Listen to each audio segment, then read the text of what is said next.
اللهم صل على سيدنا محمد يا رب صل وسلم دائما أبدا على حبيبي.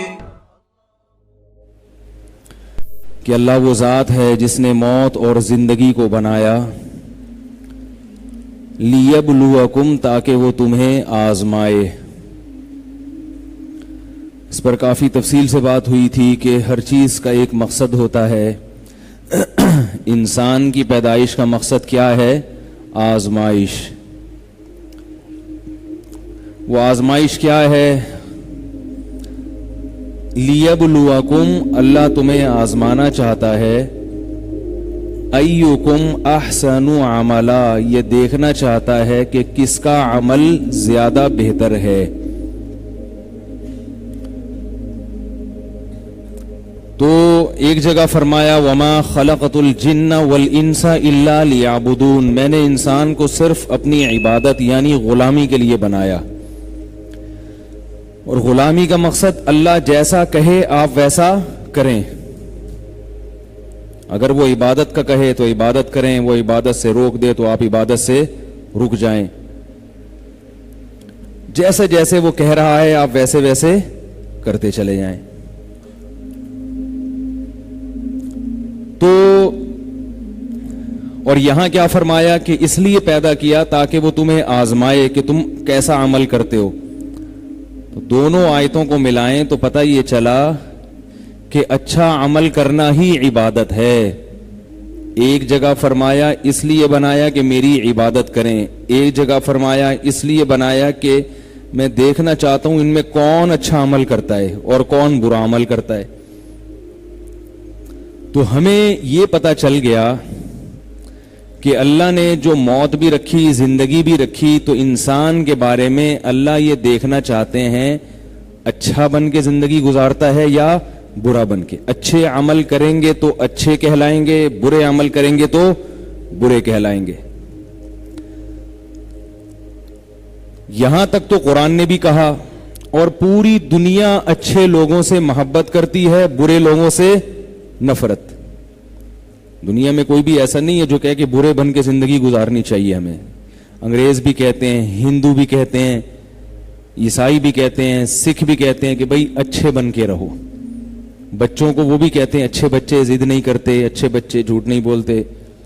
تو سب کہتے ہیں کہ بھائی نائس پرسن بن کے دکھاؤ، ٹھیک ہے نا، اچھے بن کے دکھاؤ. تو پھر سوال پیدا ہوتا ہے جب سب ہی یہ چاہتے ہیں کہ اچھے بنو، پھر اختلاف کس بات کا ہے بھائی؟ پھڈا کس بات کا ہے پھر بھائی؟ جب عیسائی کی دعوت بھی یہ ہے کہ اچھے بنو، ایک اچھے کی دو کیسے ہوتے ہیں، تمہارے تو اچھے بھی بتائیں گے، یہ وہ والا اچھا نہیں ہے. لوگ کہتے ہیں نا کسی کو تمہارے تو اچھے بھی یہ کام کریں گے، یہ وہ اچھا نہیں ہے. اچھے کا مطلب nice to meet you too کہتے ہیں نا لوگ، آپ سے مل کے ہمیں اچھا لگا. تو جب عیسائی بھی یہ کہتا ہے کہ اچھے بننا چاہیے، اچھا بننا چاہیے، اچھا انسان ہونا چاہیے، یہودی بھی یہی کہتا ہے، ہندو بھی یہی کہتا ہے، قرآن بھی یہی کہہ رہا ہے، تو فرق کیا ہوا ہے بھائی؟ تو یہ تو اس کا مطلب سب کی دعوت ایک ہی ہے. تو پھر اسلام کیوں آیا دنیا میں جب سب کی یہی دعوت ہے اور سب یہی کہتے ہیں؟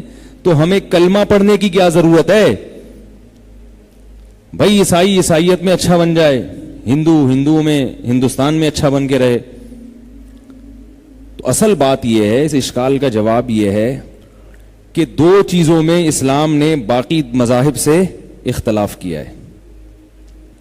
ایک تو یہ کہ باقی مذاہب یہ تو کہتے ہیں کہ اچھا بن کے رہو، انسان کی پیدائش کا مقصد ہی اچھا بن کے رہنا ہے، یہ نہیں بتاتے. نہیں آ رہی بات بھائی؟ ساری دنیا کہتی ہے اچھا بن کے رہو، لیکن ہمیں پیدا اللہ نے اس لیے کیا کہ ہم اچھے اچھے اعمال کریں. اس کے وہ قائل نہیں ہیں، اس کے وہ قائل نہیں ہیں. کہتے ہیں ٹھیک ہے نائس پرسن بنو، نہیں بنے تو گورنمنٹ تمہیں سزا دے گی، نہیں سزا دے سکی مر جاؤ گے تو لوگ برے القاب سے یاد کریں گے. اس سے آگے کچھ نہیں ہے. پہلی بات یہ کہ اسلام نے یہ بتایا کہ تمہاری پیدائش کا مقصد اچھا بننا ہے، نہیں بنے تو پیدائش کا مقصد فوت ہو گیا، جہنم کی آگ ہے، آگ. اس لیے آپ کے پاس آپشن نہیں ہے کہ اچھے بنے تو ٹھیک ہے، نہیں بنے تو ٹھیک ہے. نا نا نا نا نا، اچھا آپ کے اچھوں کو بھی بننا پڑے گا. ٹھیک ہے نا، آپ کے اچھوں کو بھی اچھا بننا پڑے گا. آپشن یہ وہ کیا ہوتا ہے پیپر جو آتے ہیں نا کمپلسری، یہ جو ہے نا ضروری ہے اچھا بننا. تو ایک تو اسلام نے یہ بتایا، مسلمان کے پاس یہ آپشن نہیں ہے برا بننے کا، اس کی تو پیدائش کا مقصد ہی یہی ہے.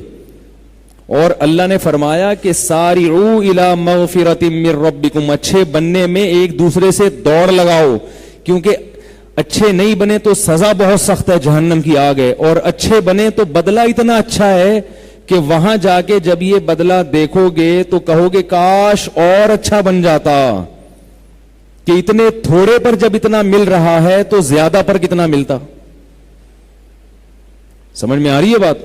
اتنے تھوڑے عمل پہ اللہ اتنا نواز رہا ہے تو زیادہ پہ کیا ملتا، بہت زیادہ ملتا. پھر تو تبھی حدیث میں آتا ہے نا کہ جنت میں جانے کے بعد کوئی حسرت نہیں ہوگی سوائے اس کے کہ کاش کوئی وقت بھی اللہ کے ذکر کے بغیر نہ گزارا ہوتا، یعنی اور اچھا بن جاتا میں. تو ایک اختلاف تو یہ ہے کہ اسلام نے ہماری پیدائش کا مقصد ہی کیا بتایا، اچھا بننا. اللہ نے پیدا اس لیے کیا ہے، جانوروں کو اس لیے، بکرے کو پیدا کیا تاکہ ہم کھائیں اس کو، شیر کو پیدا کیا تاکہ چڑیا گھر میں رکھ کے ٹکٹ لگائیں اس کو، جنگل کی رونق ہو. ہاتھی کو پیدا کیا تاکہ اس کو دیکھو کہ یار ایسے ایسی مخلوق بھی ہے دنیا میں، اور جب کسی کو چھیڑنا ہو، کسی کو موٹا کہنا ہو تو ہاتھی کہہ سکو اس کو.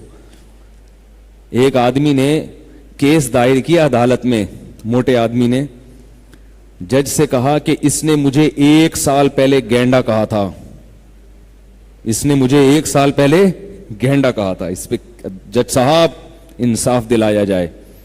جج حیران ہوا، بولا 1 سال پہلے گینڈا کہا تھا تو مقدمہ 1 سال کے بعد کیوں دائر کر رہے ہو؟ اس نے کہا گینڈا میں نے آج ہی دیکھا ہے، 1 سال پہلے اس نے گینڈا کہا تھا، مجھے نہیں پتا تھا گینڈا کیسا ہوتا ہے، گینڈا میں نے آج دیکھا تو مجھے اچھا، مجھے اس نے یہ بولا ہے، اب میں کیس کرنے آیا ہوں. تو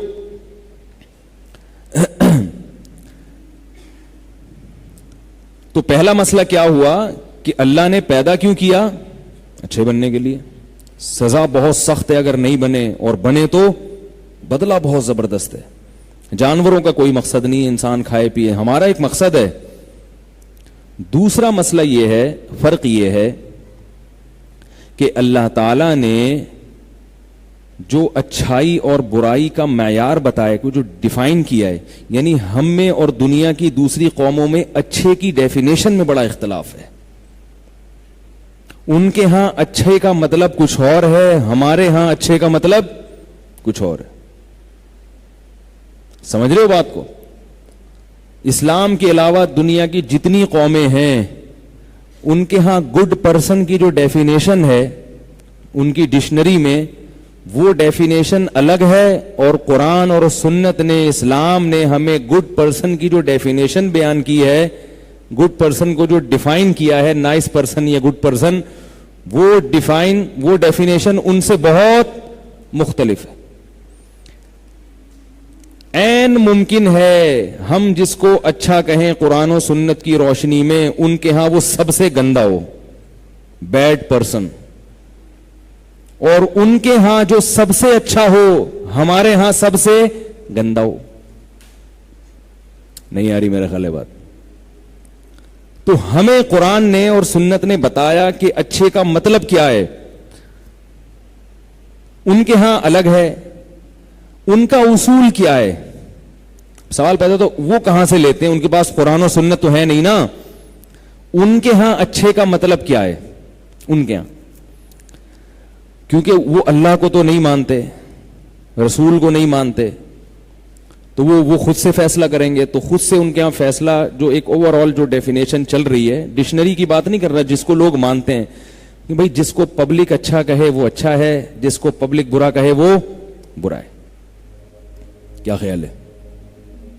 یہی وجہ ہے کہ ان کے ہاں والدین کو اولڈ ہاؤس میں جمع کر کے بھی وہ اچھے ہی رہتے ہیں, وہ برے نہیں بنتے, بشرطے کہ پبلک سے اچھی طرح ڈیلنگ کریں, کسی کو ٹھگے نہیں, ملکی قوانین کو توڑے نہیں, ٹیکس جو ہے وقت پہ دے دیا کریں. ان کے ہاں اگر کسی نے ٹیکس وقت پہ کیا ہے, تجارت میں 2 نمبری نہیں کرتا, تو کوئی بات نہیں. اگر والدین کو اولڈ ہاؤس میں جمع کرا دیا کوئی مسئلہ نہیں. سمجھ رہے ہیں بات کو؟ گرل فرینڈ رکھی ہوئی ہے 25-30, کوئی مسئلہ نہیں ہے. بھئی کیا ہے, nice person, good person, customer سے اچھی طرح تمیز سے بات کرتا ہے, اخلاق اچھے ہیں اس کے. اگر آپ اپنے والدین کو اولڈ ہاؤس میں جمع کرا دیں تو آپ ساری دنیا سے تمیز سے بات کرتے رہیں. اسلام آپ کو وعیدیں سنائے گا کہ مرنے کا انتظار کرو, بس جہنم کی آگ تمہارے لیے تیار ہے. ایک صحابی کا بتایا تھا نا میں نے کہ روح نہیں نکل رہی تھی, حالانکہ وہ تو نبی پر ایمان بھی لائے, نبی کے ساتھ جہاد میں شریک ہوئے, قربانیوں کی طویل داستان, کتنی قربانیاں ان کی, کلمہ بھی پڑھ لیا, سخاوت تو تھی ان لوگوں میں, مگر موت کے وقت اتنی سختی ہوئی ان کے اوپر کہ ان کی روح نہیں نکل رہی, جان اٹکی ہوئی ہے, تڑپ رہے ہیں. موت کی تکلیف بہت سخت ہوتی ہے. لوگوں نے آ کے آپ صلی اللہ علیہ وسلم کو بتایا کہ یا رسول اللہ ان کی جان اٹکی ہوئی ہے, نکل نہیں رہی, عذاب میں تڑپ رہے ہیں. تو آپ صلی اللہ علیہ وسلم نے فرمایا پوچھو ان کے والدین زندہ ہیں؟ فرمایا ہاں ماں زندہ ہیں. ماں کو بلایا گیا. آپ صلی اللہ علیہ وسلم نے پوچھا بتاؤ تمہارے ساتھ سلوک کیسا تھا؟ ان ماں نے یہ نہیں کہا کہ مجھے انہوں نے اولڈ ہاؤس میں داخل کیا, اس بدترین سلوک کا تو تصور ہی نہیں تھا. ماں نے یہ بھی نہیں کہا کہ میرے حقوق نہیں ادا کرتے تھے, خرچہ پانی نہیں دیتے تھے, نہیں, کھا بھی رہی تھی, پی بھی رہی تھی, حقوق سب ادا ہو رہے تھے. ماں نے یہ بھی نہیں کہا کہ یہ مجھے مارتے پیٹتے تھے. ماں نے یہ بھی نہیں کہا کہ مجھے گالیاں دیتے تھے. ماں نے یہ بھی نہیں کہا کہ مجھے گھر سے پکڑ کے باہر نکال دیا. سمجھ رہے؟ ماں نے صرف اتنی بات کی کہ جب سے شادی ہوئی تھی بیوی کو مجھ پہ ترجیح دیتے تھے, میں نے پالا پوسا جوان کیا, جب بیوی آ گئی تو توجہ ساری اس کی طرف, مجھے نظر انداز کر دیا. آپ صلی اللہ علیہ وسلم سمجھ گئے کہ دیکھو یہ بھی اللہ کی رحمت تھی صحابی کے ساتھ. آج بعض لوگ نا نوجوان لوگ بیٹھ کے صحابہ کرام پہ طنز کر رہے ہیں کہ انہوں نے یہ کیا, انہوں نے یہ کیا, انہوں نے یہ کیا. ریفری بنے ہوئے ہیں, ریفری. تو ان کو اپنی موت سے ڈرنا چاہیے. خیر یہ ٹاپک چینج نہ ہو جائے کہ وہ صحابی رسول تھے, ان کی روح نہیں نکل رہی تھی. تو آپ صلی اللہ علیہ وسلم نے والدہ کو بلوایا. انہوں نے کیا فرمایا کہ یہ اپنے بیوی کو مجھ پہ ترجیح دیتے تھے. کیا کرتے تھے؟ یہ ترجیح دیتے تھے. تو آپ صلی اللہ علیہ وسلم نے ان کی والدہ سے کہا کہ ان کو معاف کر دو. انہوں نے کہا میں معاف نہیں کروں گی. تو آپ صلی اللہ علیہ وسلم نے فرمایا, حدیث کا مفہوم ہے کہ پھر لکڑیاں جلا کے کیا تم یہ چاہتی ہو ان کو آگ میں ڈال دیا جائے؟ انہوں نے فرمایا یا رسول اللہ میں کیسے اپنے بیٹے کو آگ میں ڈالوں؟ فرمایا دنیا کی آگ برداشت نہیں کر رہی, اپنے بیٹے کے لیے جہنم کی آگ برداشت ہے, تمہیں جہنم کی آگ برداشت ہے. تو ان صحابیہ نے عرض کیا, پھر انہوں نے معاف کر دیا. تو آپ صلی اللہ علیہ وسلم نے بھیجا صحابی کو, فرمایا جاؤ دیکھ کے آؤ کہ روح نکلی ہے یا نہیں نکلی. روح نکل گئی ہے تو اس کی علامت ہے کہ واقعی ماں نے دل سے معاف کر دیا ہے. جا کے دیکھا تو واقعی روح نکل چکی تھی. اب بتاؤ جو شریعت یہ برداشت نہیں کر رہی, اور دیکھو یہ صحابہ کے ساتھ اس لیے ایسا ہو گیا, بات یہاں سے شروع ہوئی تھی کہ صحابہ پہ طنز کر رہے ہیں, کہ اللہ کو صحابہ کرام سے چونکہ محبت تھی, اللہ نے آخرت کے عذاب سے بچانے کے لیے دنیا میں ہی تکلیف میں ڈال دیا تاکہ ان کی ماں معاف کرے. یہ ہے صحابہ کرام کی فضیلت. تو ان کی غلطیوں کو اپنی غلطیوں پر قیاس نہیں کرنا چاہیے. آج کوئی حکومت کے خلاف بغاوت کرے, اس کے حکام کچھ اور ہیں. صحابہ کے دور میں اگر حکومت کے خلاف بغاوت ہوئی تھی بغاوت تو وہ بھی غلط تھی. میں یہ نہیں کہہ رہا کہ غلط کو صحیح کہنا شروع کر دو. حضرت معاویہ رضی اللہ تعالیٰ عنہ کا جو حضرت علی کے خلاف موقف تھا, علماء کہتے ہیں کہ وہ غلط موقف تھا, مگر وہ غلطی اجتہادی تھی. بعض دفعہ دلائل کے تانے بانے انسان غلط ملا دیتا ہے, جس سے نتائج وہ غلط اخذ کر لیتا ہے. وہ مخلص تھے اس بات میں, اخلاص سے بھی غلطی ہو جاتی ہے انسان سے. خیر, تو اللہ تعالیٰ نے ان کو مرنے سے پہلے مغفرت کا کیسا انتظام کیا کہ ان کی نیکیاں ہی نیکیاں, یہ والا گناہ ہے تو ابھی سزا دے دو. حدیث میں آتا ہے ان اللہ اذا احب قوما عجل له عقوبته فی الدنیا, اللہ جب کسی سے محبت کرتے ہیں دنیا میں سزا دے دیتے ہیں اس کی, تاکہ آخرت میں دھلا ہوا جائے. وہ اس لیے جو لوگ گناہ کر رہے ہیں اور دنیا میں بڑے مزے سے زندگی گزار رہے ہیں تو وہ مطمئن نہ ہو, سمجھ لیں سارا آخرت کے لیے رکھا جا رہا ہے. دنیا میں پریشانیاں آنا یہ اللہ کی بہت بڑی رحمت ہے, بشرطے کہ صبر کی توفیق ملے. لیکن دعا یہی کرنی چاہیے اللہ ہم سب کو پریشانیوں سے بچائے اور اپنی رحمت سے ویسے ہی گناہ معاف کر دے. تو میں اب جو اصل بات عرض کر رہا تھا کہ دیکھو اتنا بڑا جرم ہے, حالانکہ ان صحابی نے ماں کو اولڈ ہاؤس میں داخل نہیں کیا, گھر سے پکڑ کے باہر نہیں نکالا, مگر اللہ کا پھر بھی غضب نازل ہوا. تو اسلام کی نظر میں اسلام یہ برداشت کر لے گا کہ آپ اپنے والدین کو اولڈ ہاؤس میں داخل کر لو؟ ہے بھائی, آپ ان کا خرچہ نہ اٹھاؤ, گورنمنٹ کو بولو کہ یہ میں نے عیدی سینٹر میں جمع کرا دیا, گورنمنٹ خرچہ دے گی. تو پتہ یہ چلا کہ اچھائی, اللہ جو کہہ رہے ہیں نا اچھے بنو, تو اچھے کا مطلب کیا ہے؟ جس کو اللہ اچھا کہے وہ اچھا ہے, جس کو اللہ برا کہے وہ برا ہے. تو یہ بہت اہم موضوع ہے, اس کو میں انشاءاللہ دوبارہ اگلے ہفتے لے کے چلوں گا. ابھی سوالات کی پرچیاں جمع ہو رہی ہیں, ان کا میں جواب دے دوں. جو خواتین و حضرات سوال و جواب پوچھنا چاہتے ہیں کمنٹس میں اپنا سوال بھیج دیں بیان کے آخر میں. یہ تو پہلا سوال نہیں, تو اناؤنسمنٹ ہے یار. سوالات جمع ہوئے ہیں کچھ؟ آج تو نیٹ بند تھا, لوگ لائیو سن رہے ہیں بیان؟ کتنے لوگ ہیں لوگ؟ اچھا 211. کیونکہ میرا نیٹ تو چل نہیں رہا ہوگا نا, کچھ سعودی عرب میں کوئی سمندر کے نیچے کوئی لائن خراب ہو گئی ہے انٹرنیٹ کی. اچھا ابھی چلنا شروع ہو گیا. ایک صاحب حدیث سے ثابت کر رہے ہیں کہ حضرت عائشہ کی شادی کے وقت عمر 19-17 سال تھی, اس کے بارے میں صحیح بات کیا ہے؟ حضرت عائشہ کے نکاح کے وقت عمر, رخصتی کے وقت عمر 9 سال تھی. جو لوگ کہہ رہے ہیں نا 17 سال تھی, ان کے دلائل بھی میں نے سنے ہیں, ان کے دلائل مضبوط نہیں ہیں. اور یہ پتہ ہے کیوں کر رہے ہیں وہ یہ ایسا؟ وہ یہ اس لیے کہہ رہے ہیں کہ وہ سمجھ رہے ہیں کہ ہم اسلام کا دفاع کر رہے ہیں. کیونکہ غیر مسلم جب سنتا ہے یار 9 سال کی بچی کا نکاح 50 سال کے نبی صلی اللہ علیہ وسلم سے ہو گئی تو بڑی عجیب بات ہے, تو وہ سمجھتے ہیں کہ ہم یہ جب کریں گے کہ نہیں بھائی 17 سال تھی یا 19 سال تھی تو غیر مسلم مطمئن ہو جائیں گے. وہ پھر بھی مطمئن نہیں ہوں گے, اس لیے کہ 18 سال کی بچی کا نکاح 50 سال کے شخص سے ہوگا تو یہ بھی تو ان کی نظر میں عجیب ہے نا. گورے تو کہتے ہیں 49 سال کا بندہ ہو تو 49 سال کی خاتون ہو, ٹھیک ہے نا. بلکہ جب بندہ 50 سال کا ہو تو نکاح کرے ہی نہیں, اب تھوڑے دن رہ گئے, کیا کرنا ہے نکاح کر کے.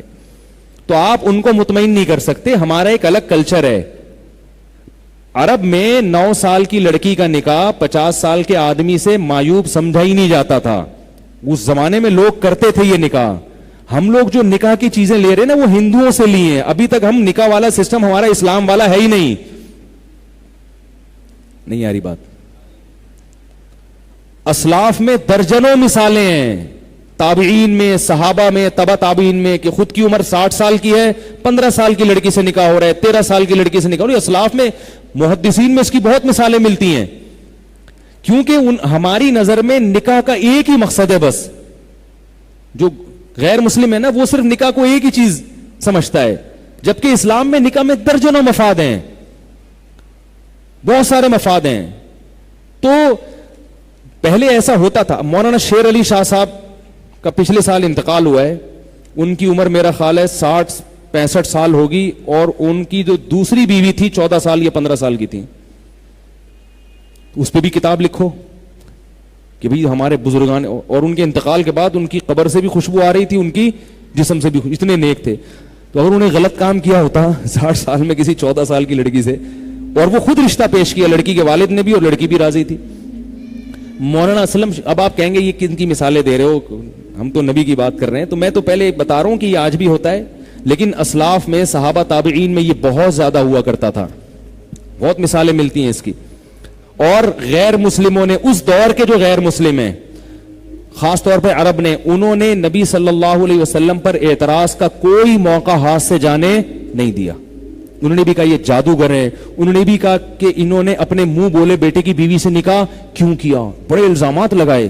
جب آپ صلی اللہ علیہ وسلم نے زید ابن حارثہ کی زوجہ سے نکاح کیا نا, زید ابن حارثہ تو آپ کے منہ بولے بیٹے تھے, تو عربوں نے بہت تانے دیے, اتنے تانے کہ نبی صلی اللہ علیہ وسلم نے ارادہ کیا میں نکاح نہیں کر رہا بھائی, یہ تو عرب پیچھے پڑ جائیں گے. تو اللہ نے فرمایا کہ جب ایک چیز حلال ہے تو آپ کو کرنی پڑے گی. تو ہر چیز پہ انہوں نے جو بھی موقع ملا انہوں نے تانا دیا. قبلہ تبدیل ہوا, اتنے تانے دیے کہ بھائی جو صدیوں سے قبلہ چلا آ رہا تھا اس کو محمد صلی اللہ علیہ وسلم نے تبدیل کر کے بیت اللہ بنا دیا, ہر چیز پہ. لیکن ایک ضعیف سے ضعیف تاریخی روایت نہیں ملتی جس میں آتا ہو کہ لوگوں نے, عربوں نے مکہ میں یا مدینہ میں یا اس دور کے غیر مسلموں نے نبی کے اس طرز عمل پہ انکار کیا ہو کہ انہوں نے 9 سال کی بچی سے نکاح کیوں کیا. کسی نے بھی نہیں, اس لیے کہ وہ سمجھتے تو ٹھیک ہے سب کرتے ہیں. تو چونکہ جناب پروفیسر غامدی صاحب شاید اس زمانے کے کلچر کو جانتے نہیں ہیں یا جان بوجھ کر ایک نئی چیز مارکیٹ میں لانا چاہتے ہیں, اس لیے وہ یہ باتیں کر رہے ہیں کہ 9 سال نہیں تھی 17 سال تھی. ایکچولی میں نے ان کا پورا کلپ سنا ہے کہ ایکچولی وہ ہوا یوں تھا کہ آپ صلی اللہ علیہ وسلم کو گھرداری کے لیے خاتون کی ضرورت تھی, تو وہ 9 سال کی بچی نہیں ہو سکتی. وہ بھائی کس نے کہا کہ نبی کو گھرداری کے لیے خاتون کی ضرورت تھی؟ نبی صلی اللہ علیہ وسلم کو سب سے زیادہ ضرورت اس بات کی تھی کہ کوئی ایسی لڑکی آپ کے نکاح میں آئے جو بچپن سے آپ کے سائے میں پلے, وہ باہر کے کلچر سے ذرا بھی متاثر نہ ہو, کیونکہ عورت میں نبی نہیں آتا. تو اللہ نبی کی بیوی کو ایسا بنانا چاہتے تھے جو بالکل نبی کی کسٹڈی میں بڑی ہو اور ان پر باہر کے ماحول کے اثرات بالکل بھی نہ ہو, تاکہ وہ نبوت والا کام کریں. تبھی کہا جاتا ہے کہ آدھا علم امت کے پاس حضرت عائشہ سے پہنچا ہے. آپ کی باقی بیویوں کی تربیت ویسی نہیں ہوئی ہے, کیونکہ بچی جب ماں کے, اب دیکھو ہمارے ہاں شادیاں ہوتی ہیں لڑکی کی عمر 30 سال, اب وہ سسرال جب آئے گی تو ایڈجسٹ ہی نہیں ہوتی, کیونکہ 30 سال جو اس نے کلچر پہ پل گئی نا, اب آپ ایڈجسٹ ہو رہے ہوتے اس کے حساب سے. صحیح ہے نا, ساس اپنے آپ کو مینٹین کر رہی ہوتی ہیں بہو کے حساب سے کہ میری بہو کو یہ پسند ہے, میری بہو 12 بجے اٹھتی ہے تو اب کچھ 11 بجے تک لے آئے گی, اس سے پیچھے تھوڑی لا سکتی ہے. تو اس لیے میں کہتا ہوں نا بچیوں کی شادی جلدی کر دیا کرو, وہ سسرال کے حساب سے ایڈجسٹ ہو جائیں گی. دیر سے شادی کرو گے طلاقوں کا ریشو بڑھتا ہے. وہ بچی یہ ساس اپنے حساب سے چلا لے گی, بچی یہ سمجھائے گی چلے گی. جب بڑی ہو گئی تو وہ تو کانفیڈنس پیدا ہو گئی, وہ کہے گی آپ وہ ہر بات پہ کیوں کرے گی, کیوں بھائی 6 بجے کیوں اٹھنا ہے, کیوں بھائی آپ 6 بجے اٹھتی تھیں. وہ پھر یہ کہے گی, ساس سے کہے گی جب آپ کی شادی آپ 6 بجے اٹھ جایا کرتی تھی. تو اتنا کانفیڈنس پیدا ہو جائے گا, وہ تھوڑی چلے گی, پھر میاں اس کے حساب سے چلے گا. تو نبی آخری نبی ہیں, آپ صلی اللہ علیہ وسلم کے بعد کوئی نبی. آپ اس تناظر میں دیکھیں نا, غامدی صاحب نے ایک الگ اسٹائل پیش کیا تناظر کا, آپ اس تناظر میں دیکھیں کہ آپ صلی اللہ علیہ وسلم کے بعد کوئی نبی نہیں آئے گا. اور گھریلو زندگی کون بیان کرے گا؟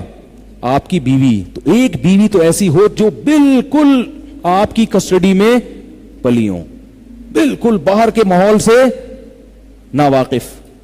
تو وہ حضرت عائشہ تھیں, اور اللہ نے حضرت عائشہ کو بالغ بھی اسی مسئلہ سے جلدی کیا.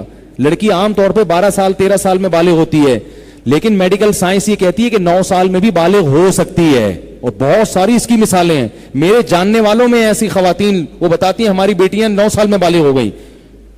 تو یہ جو الزام لگایا جاتا ہے نا کہ بالغ ہی نہیں تھی, یہ الزام بھی غلط ہے. حضرت عائشہ کا بیان ہے کہ میں 9 سال میں بالغ ہوئی تھی. تو 9 سال میں حضرت عائشہ بالغ ہوئی ہیں, 6 سال میں آپ کا نکاح ہوا, 9 سال میں بلوغت کے بعد آپ کی رخصتی ہو گئی, تاکہ عہد نبوت میں نبوت کے سائے میں پلیں. تبھی, اور پھر اس میں حکمت یہ بھی تھی کہ جتنی کم عمر ہوں گی تو نبی کی وفات کے بعد ان کو زندہ رہنے کا ٹائم زیادہ ملے گا, موقع زیادہ ملے گا. تبھی تو آپ دیکھیں کہ کوفہ سے بھی لوگ آ رہے ہیں حضرت عائشہ تھے کے پاس مسائل پوچھنے کے لیے. بس اسلام دنیا میں پھیل چکا تھا, کہاں کہاں سے لوگ آتے تھے, اور کیسا حضرت عائشہ نے علم دیا ہے.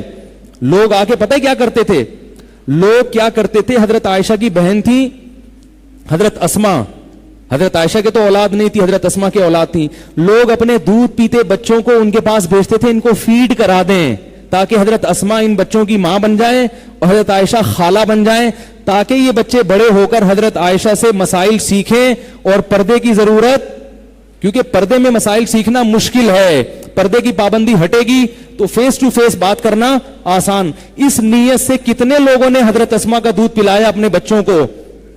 اب اگر عائشہ اس وقت 90 سال کی ہوتی تو لوگ کہتے کیا بھائی ابھی تو یہ دنیا سے جانے والی ہیں. وہ جوان تھی, لوگوں کو پتا تھا بھائی ہمارا بچہ جب تک جوان ہوگا اس وقت تک امید ہے حضرت عائشہ زندہ رہیں گی. کتنے لوگ بچوں نے دودھ پیے اس وقت پتا ہے آپ کو؟ بہت سے لوگوں نے اپنے بچوں کو دودھ پلایا اور حضرت عائشہ سے تاکہ پردہ نہ ہو ان کا, اور یہ علم سیکھیں ان سے. تو یہ حکمتیں ہیں جو پروفیسر صاحب کی سمجھ میں نہیں آ رہی, اس لیے انہوں نے بخاری کی حدیث کا انکار کر دیا. اس پہ کہنے کے لیے اور بہت کچھ ہے. تو آپ کو بھی کوئی 9 سال کا رشتہ آ رہا ہے کر لیں, پروفیسر صاحب سے پوچھنے کی ضرورت لیکن آئے گا نہیں. دیکھو میری شریعت نے آپ کو تو اجازت دی ہے کہ کوئی کم عمر لڑکی کا رشتہ آیا تو آپ کر لیں, لیکن لڑکی والوں کو یہ نہیں کہا کہ آپ خام خامے بڈھے کو دے دیں کسی. میرے پاس فون آتے ہیں خواتین, 13 سال کی بچی ہے وہ 40 سال کا رشتہ. میں کہا تو کیوں کر رہی ہو 13 سال کی بچی کا نکاح 40 سال آدمی سے؟ تو یا تو اس میں الگ سے کوئی سرخاب کے پر لگے ہوئے ہیں تو ٹھیک ہے, عام نارمل ہے تو بھائی 13 سال کی بچی کا نکاح 20 سال والے سے کر لو, 22 سال والے سے کر لو. بلا وجہ یہ کام کرنا مناسب نہیں ہے. ہاں کوئی کوالٹی ہو دینی اعتبار سے یا دنیاوی اعتبار سے بھی بعض دفعہ کوالٹی ہوتی ہے, تو کسی بھی لحاظ سے کوالٹی ہوگی. جیسے مولانا اسلم شیخ پوری صاحب نے نکاح کیا, ان کی بھی دوسری زوجہ بہت کم عمر تھی, تو مجھ سے انہوں نے بیان کروایا. تو میں نے بیان کے دوران یہ بات کہہ رہے ہیں یار لوگ مجھ پہ اعتراض کر رہے ہیں کم عمر لڑکی سے نکاح کیوں کر رہے ہو. میں نے کہا ان کو مل نہیں رہی نا اس لیے اعتراض کر رہے ہیں. ٹھیک ہے, ان کو مل نہیں رہی. وہاں بھی یہ تھا کہ لڑکی بھی راضی تھی, لڑکی کے والد بھی خود پیش کیا انہوں نے.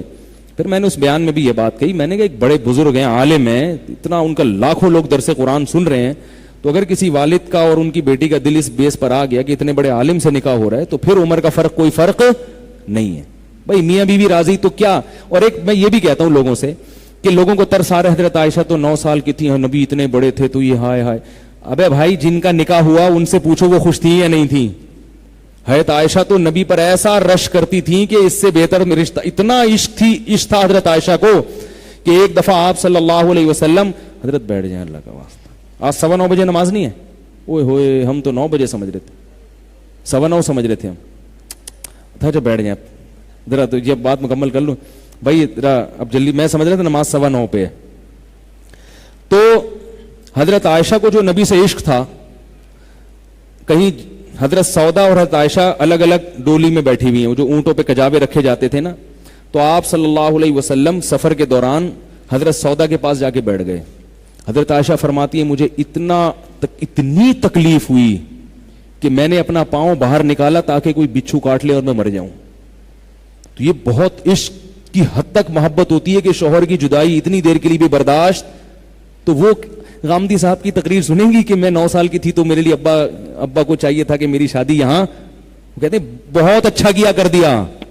بعد میں ضروری تھوڑی کہ نبی اس پیشکش کو قبول بھی کر لیتے. یہ بھی ہوتا ہے بعض دفعہ کہ باپ یہ سوچتا ہے کہ یار ابھی اگر نہیں کیا اور میں نے انتظار کیا کہ 20 سال کی ہوگی تو اگلا میرے لیے تھوڑی بیٹھا ہوا ہے. تو وہ تو اتنی خوش تھی حضرت عائشہ اس نکاح پہ, اتنی خوش تھیں وہ تو لہذا یہ جو گورے اعتراض کرتے ہیں نا, تو ان کا کلچر ہمارے کلچر سے, یہ اپنے کلچر کے اعتبار سے کرتے ہیں, تو ہمیں ان کو اپنے کلچر پہ لانا ہے. ایک صاحب مجھے کہنے لگے کہ کیا ہم کیوں اتنا دفاع کرتے ہیں کہ حضرت عائشہ کی 9 سال میں شادی ہوئی, نبی اتنی عمر تھی, تو یہ کیا ہے, یعنی اگر آپ مان لیں 17 سال میں تھی تو کیا ہے اس میں. میں نے کہا اس لیے یہ ہے کہ اس سے شریعت کا مسئلہ بھی چینج ہوگا. اللہ نے نبی کی شادی حضرت عائشہ سے 9 سال میں کروا کے امت کو یہ بھی بتایا کہ یہ بھی جائز ہے شرعن. اگر کسی کوئی شخص 50 سال کا اس میں کوئی کوالٹیز ہوں اور آپ کی بچی کم عمر ہو, یہ بھی جائز ہے. اور یہ بھی پتا چلتا ہے کہ بالغ ہوتے ہی بچی کی شادی یہ غلط کام, اگر یہ ہم 17 سال پہ آ گئے نا تو یہ ساری حکمتیں فوت ہو جائیں گی. تو ہم نے شریعت کے حساب سے اپنے آپ کو ڈھالنا ہے, شریعت کو اپنے حساب سے تبدیل نہیں کرنا. لیکن آپ کو نہیں ملے گی یہ سمجھ میں کہ اب ہم کہیں گے کوئی 13 سال کی ہوگی تو بتا دیں. ایک صاحب کا میں واقعہ سناتا ہوں نا, وہ کہہ رہے یار کوئی 16 سال کی لڑکی ہے. میں نے کہا نہیں. کہہ رہے پھر 2 8 8 کی ہو جائیں, 2 8 8 کی ہو جائیں. میں نے کہا 4 اگر 4 4 کی ہو جائیں ٹھیک, 4 اگر 4 4 تو زیادہ خوش فہمی میں مبتلا نہ ہو جائے. تو بھئی ہماری دعائیں آپ کے ساتھ ہیں. کیا میں اپنی امی کو زکوٰۃ ادا کر سکتا ہوں؟ نہیں, ماں کو زکوٰۃ نہیں دے سکتے. کیا ہم کسی ایک مسئلے میں ایک فقہ کے امام کو دوسرے فقہ کو فالو کر سکتے؟ نہیں کر سکتے فالو. اس سے خواہشات کا دروازہ کھل جاتا ہے. آپ کو کیا پتا کس مسئلے میں کون سے, وہ تو سب مجتہدین ہیں, سب کے دلائل ہیں. تو انتظام اسی میں ہے, فساد سے بچت اسی میں ہے کہ بھائی چپ کر کے ایک کو فالو کرو, سب کو صحیح سمجھو, جیسے کہ صدیوں سے ہو رہا ہے. امت سب کو صحیح سمجھتی ہے, فالو ایک کو کرتی آ رہی ہے. ڈاکٹر ذاکر نائک نے سگریٹ کو حلال قرار دیا ہے. ڈاکٹر ذاکر نائک مفتی نہیں ہے, میں ان کی بہت قدر کرتا ہوں. مولانا سلیمان ندوی ہندوستان کے بہت بڑے عالم ہیں, ابھی ان کا ایک بیان آیا, انہوں نے ڈاکٹر ذاکر نائک کو بہت تنبیہ کی ہے کہ آپ فتوے نہ دیا کریں, آپ کا کام ہے اسلام کو ڈیفائن کرنا. وہ بہت اچھا کام کر رہے ہیں آپ, جو ان کی ریسرچ ہے اس میں ان کا کوئی ثانی نہیں ہے, لیکن آپ مفتی نہیں ہیں. تو انہوں نے بہت سخت تنبیہ کی ہے, اور تو اس لیے ڈاکٹر ذاکر نائک سے مسائل نہ پوچھا کریں. ٹھیک ہے, یہ مسئلہ بیان کیا انہوں نے, صحیح ہے, حلال نہیں ہے سگریٹ, مکروہ ہے. اس کو حلال کہنا تو ایسے ہے, حلال تو زمزم بھی ہے, کھجور بھی ہے. سگریٹ شریعت میں پسندیدہ چیز نہیں ہے, اس کو چھوڑ دینا چاہیے, ثواب نہیں ملتا اس سے, اور گناہ کا خطرہ ہے. بچوں کی تاریخ پیدائش میں گڑبڑ کرنا, جھوٹ بولنا جائز نہیں ہے. جو بچہ جس ٹائم پیدا ہوا نا, اس کو مان لو پیدا ہو گیا ہے. پیدا آج ہو رہا ہے اور آپ اس کو اگلے سال پیدا کر رہے ہیں, پھر سارے کام لیٹ کرے گا. عربی پر ٹائم نہیں ہے ورنہ اور اس پہ بڑی دلچسپ بات بتاتا. عربی پر قادر ہونے کے باوجود اردو میں خطبہ پڑھنا جائز ہے. اس پر علماء کا اجلاس ہوا تھا چند سال پہلے, بہت تحقیق ہوئی, تو راجح قول یہی ہے کہ عربی کا خطبہ عربی میں ہی ہونا چاہیے. ٹھیک ہے نا, ہمارے علماء کی رائے یہ ہے کہ خطبہ عیدین کا, اور کیونکہ عربی اسلام کی سرکاری زبان ہے, راجح یہی ہے کہ یہ خطبہ کس میں ہونا چاہیے, عربی میں. جب بلڈ عطیہ کیا جا سکتا ہے تو اعضا کیوں نہیں دے سکتے؟ عضو جب آپ دیتے ہیں تو دوبارہ آپ میں نکلتا نہیں ہے. جب گردہ دے دیا تو آپ گردے لیس ہو گئے, ایک گردے پہ آپ چلو گے, آپ کا گردہ خراب ہوگا تو قدرت نے آپ کو 2 گردے اس لیے دیے تھے, ایک خراب ہو تو دوسرا آپ نے وہی دے دیا. تو اپنی زندگی کو اس طرح سے, یہ پارٹس ہیں نا, آپ اس کے مالک نہیں ہیں. خون ایک فضلہ ہے, جتنا دو گے بن جائے گا, اس لیے ہم کہتے ہیں جگر دینا جائز ہے. جگر دو گے تو دوبارہ نکل آتا ہے. آئی بات سمجھ میں؟ اس لیے فرق ہے عام اعضاء میں اور. لیکن میں نے بتایا کہ وہ جو کہیں سے پہلے سے گردہ رکھا ہوا ہو نا ہاسپٹل میں کسی کا, اس کو کیونکہ وہ تو نکل ہی گیا نا, واپس فٹ تو ہو نہیں سکتا اس کے, تو اب کسی زندہ کے کام آ جائے, وہ گنجائش ہے اس کی. میں وہ پولیو کے قطروں کی بات کر رہا تھا, وہ بھی رہ گئی تھی, تو وہ بھی میں بتا دوں, یہ ڈاکٹروں کی فیلڈ ہے. یہ اس پر مجھے اگلے ہفتے بتائیں, میں اس پہ پولیو پہ بات کروں گا. یہ لوگ بہت سوال پوچھتے ہیں پولیو پلائیں کہ نہیں پلائیں, ٹھیک ہے نا. حفاظتی ٹیکوں پہ میرے بعض بیانات کا لوگوں نے غلط مطلب بھی لی. بعض لوگ سمجھتے ہیں میں حفاظتی ٹیکوں کے خلاف ہوں, تو میں حفاظتی ٹیکوں کے بھی خلاف نہیں ہوں, پولیو کے بھی خلاف نہیں ہوں. میں پھر کیا ہوں؟ کیا سوال پیدا پھر پلا کیوں نہیں رہا, تو میں ہوں کیا؟ یہ اگلے بیان میں کوئی پرچہ مجھے پہلے لکھ کے دے دے تو میں اس کو بتاؤں گا. پھر میں اسی سے یہ ثابت کروں گا جو کام ڈاکٹروں کا ہے وہ ڈاکٹروں پہ ہی جچتا ہے. یہ ڈاکٹروں سے پوچھیں پلائیں کہ نہیں پلائیں, جو وہ کہہ رہے ہیں اس کو فالو کریں. تو اس میں اگلے مرحوم کی جانب سے قربانی کی جا سکتی ہے؟ جی ہاں, کی جا سکتی ہے. کیا امام ابو حنیفہ تابعی تھے؟ حافظ ابن حجر رحمہ اللہ بہت بڑے محقق تھے, انہوں نے یہ ثابت کیا ہے کہ امام حنیفہ تابعی تھے, انہوں نے بعض صحابہ کی زیارت کی ہے. نماز کے بعد بآواز بلند ذکر حدیث سے ثابت ہے, جبکہ اس سے اوروں کی نہیں, جائز نہیں ہے نماز کے بعد بآواز بلند ذکر. یار تھوڑا لیٹ نہ اذان کہتے ہیں, 2-4 منٹ. کوئی محلے والوں کو تو پتہ ہے نا 9 بجے نماز ہے, 11 منٹ 3 منٹ اور لوں گا. امام کے پیچھے تکبیر کیا, ان کی اگر داڑھی نہ ہو تو کیا نماز ہو جاتی ہے؟ پردہ کرنے والی خواتین شادیوں میں جاتے ہیں, اگلے ہفتے دیں, بہت لمبا جواب ہے اس کا. قسطوں پر جو سوال ہے, قسطوں پر بھی اگلے ہفتے, ٹائم نہیں ہے بھائی. کیا شادی سے پہلے 40 روزے رکھیں؟ شادی سے پہلے 40 روزے رکھیں, جب دلہن کے کمرے میں جائیں تو ایک گلوکوز کی بوتل بھی لٹکائیں ساتھ میں, احتیاطاً, ایسا نہ ہو صبح پولیس آ کے اٹھا رہی ہو. صلاۃ و تسبیح کی کیا حقیقت ہے؟ اگلے ہفتے. مصنوعی پلکیں لگانا جائز ہے؟ جائز ہے. غیر شادی شدہ بہنوں پر شادی شدہ بھائیوں پر کیا ہے؟ اگلے ہفتے. بغیر داڑھی اور ٹوپی والا امام اگلے ہفتے. بغیر